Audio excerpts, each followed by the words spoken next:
बिस्मिल्लाहिर्रहमानिर्रहीम। मैंने अब्बा से झगड़ के पसंद की शादी बहुत ऊंचे खानदान में कर ली। शादी के पहले ही दिन शौहर बोला कि हमारे यहाँ खाने में रोज सिर्फ मूंग की दाल ही पकती है और वही खाई जाती है। वो बोला कि गोश्त कभी भूल कर भी न बनाना, वरना इसकी जिम्मेदार तुम खुद होगी। मुझे ये सुनकर बहुत हैरत हुई, लेकिन मूंग की दाल खा खाकर तंग आ गई तो चुपके से अम्मा के घर से गोश्त ले आई और चुपके से बना लिया। और जूं ही कमरे में कदम रखा तो ये देखकर मेरी रूह लरस गई कि मेरा नाम नौरीन है और मेरी उम्र 20 साल है। मेरा ताल्लुक मुआशरे के उस तबके से है जो सारी जिंदगी जरूरियात को पूरा करने की जद्दोजहद में गुजार देते हैं। उनकी चादर बस इतनी ही रहती है कि सर ढांकते हैं तो पैर खुल जाते हैं और पैर ढांपने की कोशिश में सर नंगा होने लगता है। मैंने अपने घर में बचपन से ही यही हालात देखे थे।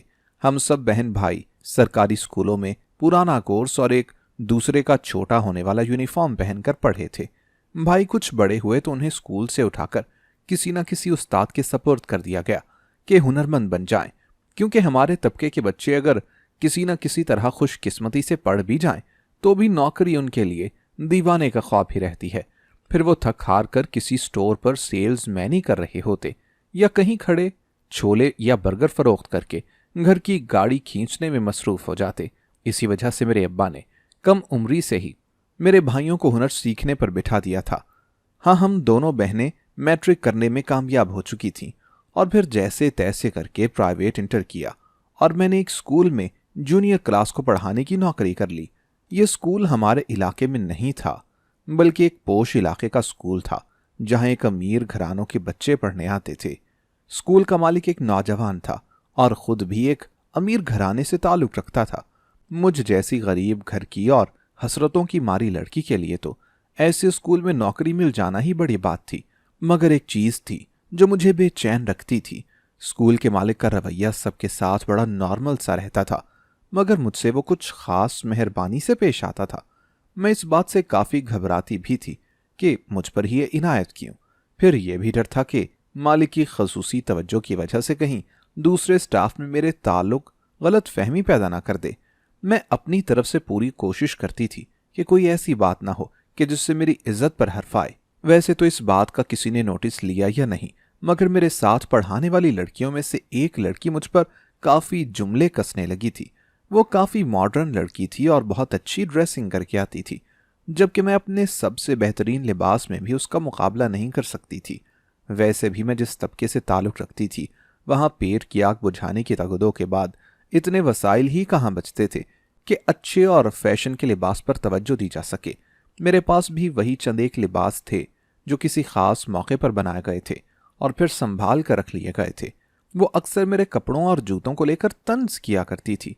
ब्रेक में वो सब बाहर से कुछ न कुछ मंगवा कर खाते थे, मगर मैं तो बचपन से ही कम खाने और भूख बर्दाश्त करने की आदी थी, इसलिए ये अय्याशी मैं कर नहीं सकती थी।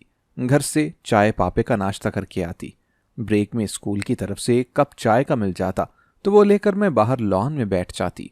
मुझे अच्छा नहीं लगता था कि वो सब खाते पीते मुझे भी कहते रहें कि तुम भी ले लो या तुम भी मंगवा लेती। एक दिन चपड़ासी ने मुझे एक डिब्बा दिया कि ये मालिक ने भेजा है। मैं समझी कि शायद सब स्टाफ को दिया होगा, क्योंकि उसमें खाने की चीजें थीं। क्योंकि मैं स्टाफ रूम से बाहर थी तो मुझे इल्म ना हो सका, मगर दूसरे दिन फिर से चपड़ासी मुझे एक डिब्बा देकर गया तो मैं कुछ परेशान सी हो गई। मैंने खामोशी से स्टाफ रूम की खिड़की से अंदर देखा तो किसी के पास भी वो डिब्बा नजर न आया। तीसरे दिन भी जब यही हुआ तो मैंने चपड़ासी से डिब्बा लेने से मना कर दिया। थोड़ी ही देर के बाद वो मुझे आकर कहने लगा कि मालिक मुझे बुला रहे हैं। मैं डर गई कि मालिक को मेरा डिब्बा वापस करना शायद बुरा लग गया है और वो मुझे नौकरी से ना निकाल दे। मैं डरते डरते मालिक के ऑफिस में दाखिल हुई। उस वक्त मैं खुद को कोस रही थी कि अपनी बेवकूफ़ी से मैं इतनी अच्छी नौकरी गंवाने जा रही हूँ। मैंने डरते डरते मालिक की तरफ देखा तो वहां मुझे ऐसे कोई तासुरात नजर न आए। ये देखकर मैंने सुकून की सांस ली और मालिक के इशारे पर एक कुर्सी पर बैठ गई। वो मुझसे कहने लगे कि आप ब्रेक टाइम में कुछ खाती नहीं हैं, इसी वजह से ये डिब्बा आपके लिए ही मंगवाता हूँ, आप ये ले लिया करें, इससे मुझे खुशी होगी। मैं मना करना चाहती थी, मगर उन्होंने इतनी अपनाइयत से कहा कि मैं चुप हो गई। अब दूसरे दिन से जब सब स्टाफ का बाहर से सामान आता तो मेरे लिए भी इसके साथ एक डिब्बा होता जो मुख्तलिफ चीज़ों से भरा होता। मैं उधार भी नहीं खाती पीती थी, जो बच जाता पर्स में रख लेती और घर जाकर अपनी बहन को दे देती थी। वो भी बड़ा खुश थी ऐसे मज़ेदार चीज़ें खाकर, और मुझसे अक्सर कहती कि तुम्हारे स्कूल के मालिक तो बहुत अच्छे हैं जो अपने स्टाफ का इतना ख्याल रखते हैं, क्योंकि मैंने बस उसे यही बताया था कि ये सब पूरे स्टाफ के लिए होता है। एक दिन जब मेरे लिए स्टाफ रूम में वही डिब्बा आया तो वो लड़की मुझ पर तंजिया फिक्रे कसने लगी और मेरी गुर्बत का मजाक उड़ाने लगी। कहने लगी कि वैसे तो तुम्हारे पास पहनने को ढंग का लिबास तक नहीं और पैरों में इतनी सस्ती जूतियां पहनती हो जो मुरम्मत शुदा नजर आती हैं, जबकि ये मशहूर बेकरी का डिब्बा रोज मंगाती हो। लगता है कि सारी तनख्वाह तुम इसी एक नाश्ता करने पर लगा रही हो। कुछ अपने ऊपर भी लगा लिया करो। तुम गरीब लोगों की जिंदगी तो बस पेट से शुरू होकर पेट पर ही खत्म हो जाती है। उसकी ये बात सुनकर मेरे दिल को सख्त रंज पहुंचा था और मेरी आंखों में आंसू आ गए। नवाला मेरे हलक में फंस गया था और मैं सोचने लगी कि वो ठीक ही तो कह रही है। मैं किस हक से ये ले रही हूं और क्यों अपनी औकात से बाहर निकलकर खड़ी हो गई हूं। ये सब सोचते हुए मैं उठी और मालिक के कमरे की जानिब बढ़ गई। आज मैंने सोच लिया था कि मैं साफ मना कर दूंगी कि मुझ पर यह मेहरबानियां मत किया करें। जब मैं गुस्से से भरी मालिक के ऑफिस में पहुंची तो वो मुस्कुराते हुए कहने लगे कि इस्तीफा देने आई हो। मैं ये सुनकर उनकी शक्ल देखने लगी। फिर वो कहने लगे कि अपनी इस माह की तनख्वाह लेकर आप घर जा सकती हैं। ये कहकर उन्होंने मुंह फेर लिया। मैं टूटे दिल और शिकस्ता कदमों के साथ ऑफिस से बाहर निकली और अपनी तनख्वाह लेकर घर की तरफ रवाना हुई। रास्ते भर मैं खुद को कोसती जाती थी कि ये मैंने आखिर क्या बेवकूफ़ी की, मगर अब हो क्या सकता था। मैं अपने जज्बातीपन में ये नौकरी खो चुकी थी। इन्हीं सोचों में गर्क मैं पैदल ही चली जा रही थी कि एक गाड़ी मेरे पास आके रुकी। उसमें से किसी ने मेरा नाम लेकर पुकारा तो मैं एकदम चौंक गई। मुड़कर देखा तो मेरे स्कूल के मालिक थे। कहने लगे कि बैठ जाएं, मुझे आपसे कुछ ज़रूरी बात करनी है। मैं ये सुनकर कुछ पुर उम्मीद हुई कि शायद वो मुझे वापस नौकरी पर रख लेंगे और मैं गाड़ी में बैठ गई। मगर मालिक ने मुझसे जो कहा वो तो मैंने कभी ख्वाब में भी ना सोचा था। मैं हक्का बक्का मालिक को देखने लगी। वो कहने लगी कि ऐसे मत देखो, ठीक कह रहा हूं, तुम्हारे लिए बेहतर होगा, क्योंकि मैं चाहता हूं तुम्हारा साथ देना। मालिक की बातें सुनकर मेरा दिल किया कि मैं अभी के अभी गाड़ी से निकलकर बाहर चली जाऊं। मैंने उनकी बात सुनकर नफी में सर हिला दिया। वो कहने लगी कि मैं अपने हिस्से का काम कर दूंगा, अपने घर वालों को मनाना तुम्हारी मर्जी है, मना लेना। उसकी बात सुनकर मुझे कुछ समझ ही ना आई कि मैं उसको क्या जवाब दूं। वो कहने लगा कि स्कूल में आना, बाकी की बात कर लेंगे। उसके बाद वो मुझे घर छोड़ गए थे। घर आकर भी मैं उनकी बातें सोचने लगी। मुझे यकीन नहीं हो रहा था वो सब उन्होंने मुझे क्यों कहा था। उन्हें तो मुझसे भी ज्यादा अच्छी कोई लड़की मिल सकती थी। मुझ में ऐसा क्या है? मैं शीशे में काफी देर खुद को देखती रही। कुछ मुझे नजर आए जो मुझ में अच्छा हो। मैंने 2-3 बार कोशिश की अपनी अम्मी से बात करने की, पर मैं ना कर सकी। अगले दिन फिर से मैं स्कूल चली गई। स्कूल जाकर फिर से स्कूल के मालिक ने मुझे ऑफिस में बुलाकर बात की। मैंने कहा कि आप रिश्ता भेज दें, मैं खुद अपने वालिदैन को मना लूंगी, क्योंकि मैं जान गई थी कि मुझे ये शख्स सुकून की जिंदगी दे सकता है। इससे ज्यादा मुझे और क्या चाहिए था। अगले दिन ही अम्मा ने मुझे कहा कि आज तुम्हें कुछ लोग देखने आ रहे हैं, स्कूल मत जाना। अम्मा की बात सुनकर मैंने कहा कि जानती हूं। मेरी बात सुनकर अम्मा ने हैरत से मेरी तरफ देखा और पूछने लगी, तू कैसे जानती है? मैंने उन्हें कोई जवाब न दिया और कहा कि बस मुझे पता चल गया है। जब वो लोग मुझे देखकर चले गए तो अब्बा ने कहा कि मैंने अपनी बेटी की शादी इधर नहीं करनी, वो बहुत बड़े लोग हैं, हम उनकी पहुंच से काफी दूर हैं। अब्बा की बात सुनकर मैंने कहा कि क्यों अब्बा, आप मेरी शादी इधर क्यों नहीं करना चाहते? वो बहुत अच्छे इंसान हैं। मैं भी आखिर अब्बा के सामने बोल ही पड़ी। अब्बा ने कहा कि ये बड़ों का फैसला है, तुम चुप रहो। हम गरीब लोग हैं और अपने ही जैसे लोगों में रिश्ता जोड़ेंगे। मैंने कहा, अब्बा मेरी जिंदगी का फैसला हो रहा है, मैं कैसे ना बोलूं? मुझे बस इधर ही शादी करनी है, मैं बता रही हूं, वरना मुझे शादी ही नहीं करनी। मैंने गुस्से में कहा और वहां से चली गई। अब्बा मुझे देखते ही रह गए। ये मैंने क्या कह दिया था और चली आई थी। और क्यों कहा मुझे खुद समझ ना आई, मगर ये शायद मेरी सारी जिंदगी की हसरत ही थी जो मुझे मजबूर कर रही थी कि अगर मुझे कासूदा जिंदगी गुजारने का मौका मिल रहा है तो मैं क्यों उसको ठुकराऊं। अगले दिन जब सुबह सुबह मैं उठी तो अब्बा से जिद लगा कर बैठ गई, मुझे उधर ही शादी करनी है। अब्बा को भी आखिरकार बेटियां रुखसत करनी ही थी और यहाँ तो जहेज वगैरह भी नहीं देना पड़ रहा था। आखिरकार अब्बा मान गए और कहा, ठीक है, मैं तेरी इधर ही शादी करूंगा, पर अगर तेरे साथ कुछ ऊंच नीच हुई तो इसकी जिम्मेदार तो खुद होगी, मैं नहीं। अब्बा की बात सुनकर मैं एकदम से खुश हो गई, क्योंकि मुझे इससे ज्यादा और चाहिए भी क्या था।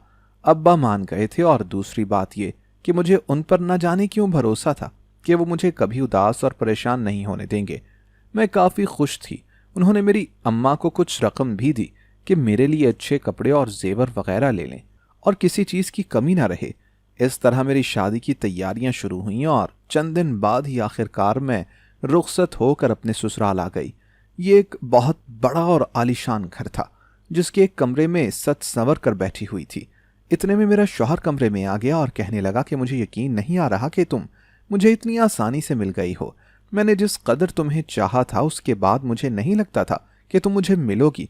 बस तुम्हें इस घर में कोई परेशानी नहीं होगी, बस एक परेशानी होगी जो तुमने सब्र से बर्दाश्त करनी है। अपने शौहर की बात सुनकर मुझे झटका लगा। वो क्या कह रहा था मुझे कुछ समझ नहीं आ रही थी। ये क्या दस्तूर था? मुझे तो अभी से कुछ होने लगा था। मुझे तो अब रहना भी इसी घर में था। अगले दिन जब मैं सुबह सुबह उठकर खाने की मेज पर गई, मुझे हैरत का झटका लगा। मुझे कम से कम ऐसे खाने की उम्मीद हरगिज न थी जिससे टेबल सजा पड़ा था।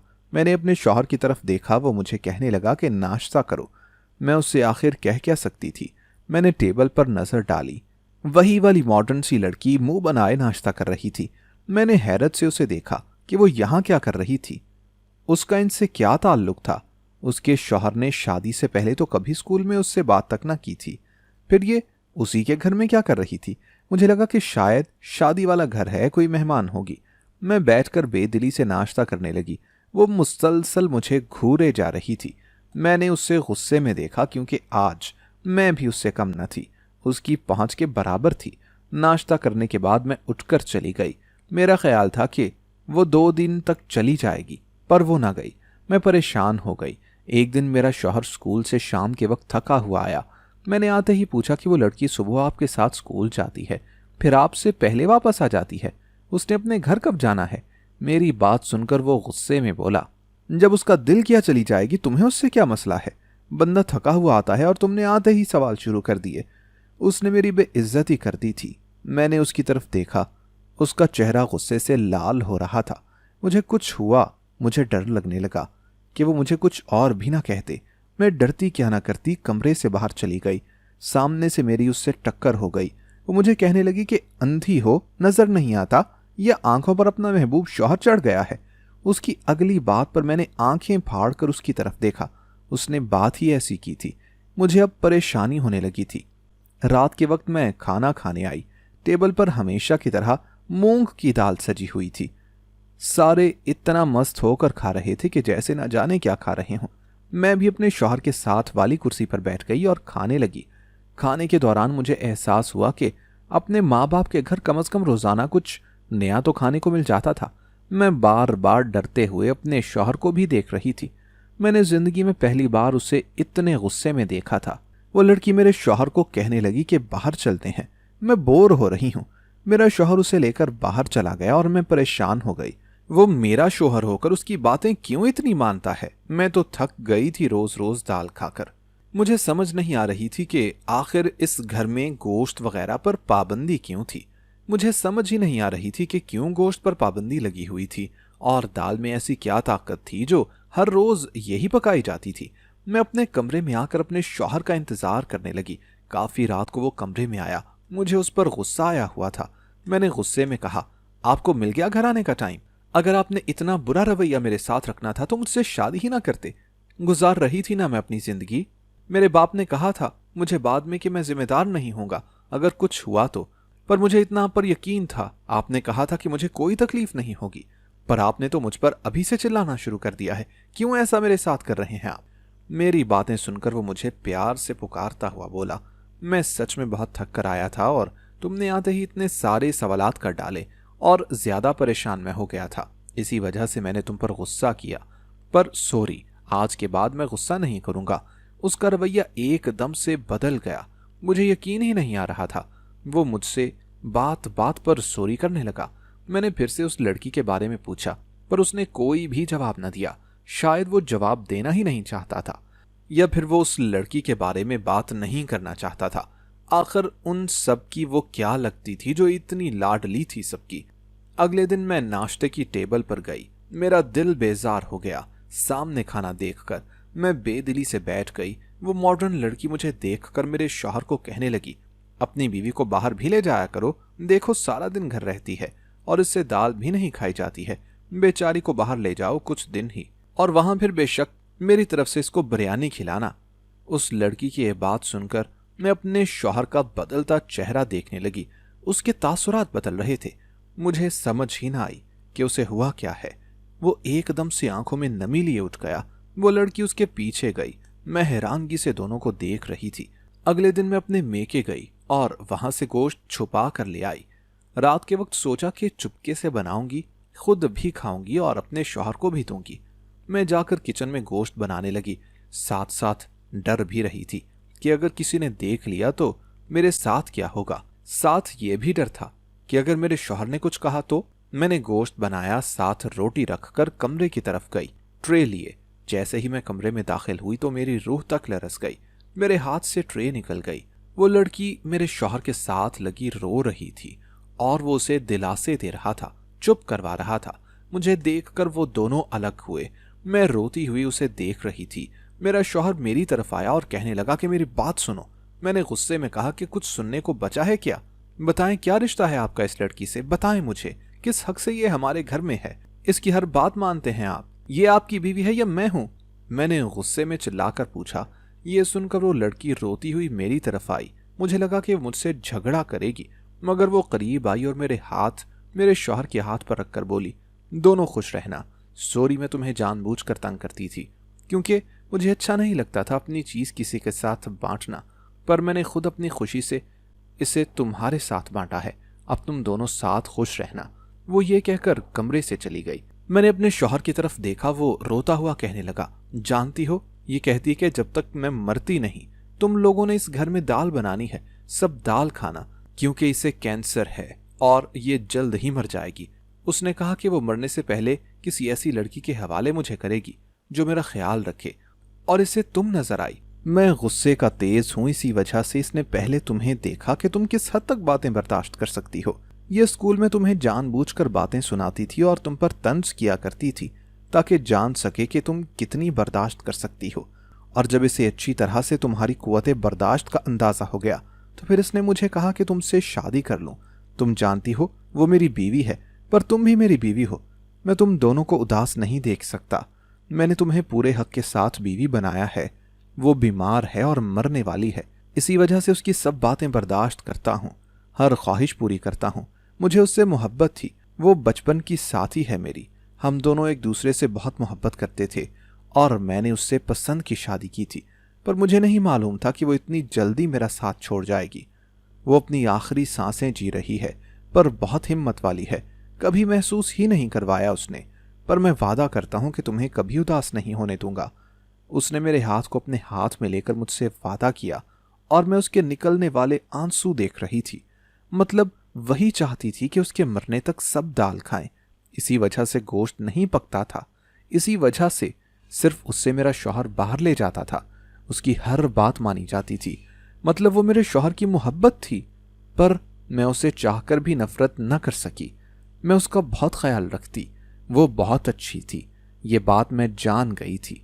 वो मुझसे हमेशा सॉरी किया करती। मैंने बहुत बुरा किया तुम्हारे साथ, मैंने तुम्हें बहुत बातें सुनाई थी, पर मुझे मुआफ कर दो। वो रोती ही रहती थी। वो मुझे अच्छी लगने लगी थी, पर अच्छे लोग जल्दी ही दुनिया से चले जाते हैं, और वो जल्दी ही चली गई। पर मैंने अपने शौहर को संभाल लिया था और उसे वापस जिंदगी की तरफ ले आई थी। उसके मरने का दुख तो बहुत हुआ था, पर संभल गया था वो, और आखिर में मेरा हो गया था। दोस्तों, अगर आपको हमारी आज की कहानी पसंद आई हो तो लाइक करना और कमेंट करना हरगिज ना भूलिएगा। और अगर आप मुस्तकबिल में भी ऐसी कहानियां सुनना चाहते हैं तो हमारे चैनल को सब्सक्राइब करते हुए घंटी का बटन जरूर दबाइएगा। अल्लाह हाफिज।